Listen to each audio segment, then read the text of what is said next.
վիզաների Եվրամիության հետ վիզաների ազատականացման գործընթացն է սկսել եւ ամբողջ թափով ընթանում է։ Մենք համոզված ենք, որ առաջիկայում այն հաջողությամբ ավարտին կհասցնենք։ Դպրոցաշինության անդրադարձը պակաս կարևոր չէ համավարում ուսուցիչների կամավոր ատեստավորման ծրագիրը, որը նույնպես ունի թե կրթական եւ թե սոցիալական էական նշանակություն։ Պիտի արձանագրեմ նաեւ, որ մենք առաջիկայում պլանավորում ենք նաեւ այս բոլոր ուղղություններով մեր գործունեությունը շարունակել, մասնավորապես ատեստավորված ուսուցիչները առաջիկա հնգամի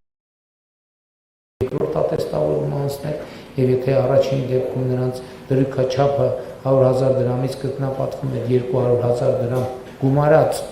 200,000 դրամի նկատմամբ ատեստավորման տոկոսը, հաջորդ փուլում արդեն մենք ունենանք 300,000 դրամ դրույքաչափ եւ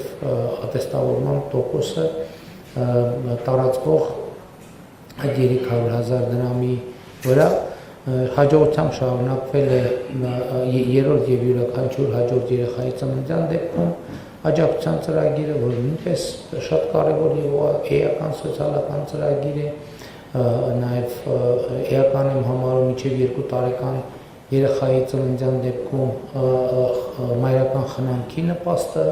որը մենք վերջին տարիներին էականորեն բարեփոխեցինք եւ ըստ էության տարածել ենք բոլոր երիտասարդ մայրիկների վրա, որովհետև նախկինում գիտեք, որ միայն աշխատող մայրերն են ստանում, մենք նախ ավելացրեցինք այդ նպաստի չափը 26,000-ից դարձնելով 31,000 դրամ, ապա գյուղական վայրերում աշխատող մայրիկների համար մենք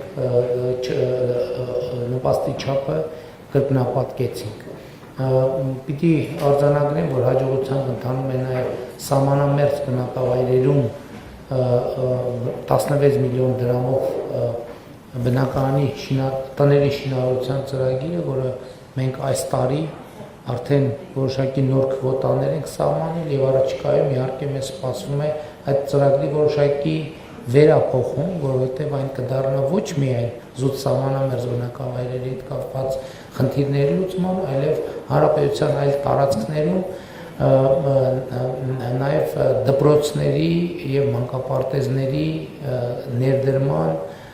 ծրագիրը ավելի արդյունավետ դարձնելու միջոց ուզում եմ հիշեցնել, որ Վայոց ձորի Գոմք բնակավայրում մենք արդեն այդպիսի փորձ ունենք, որը հաջողված փորձ է եւ առաջիկայում մենք արդեն ունենք նաեւ 1-2 այլ բնակավայրեր հանրապետության տարբեր տարածքներում,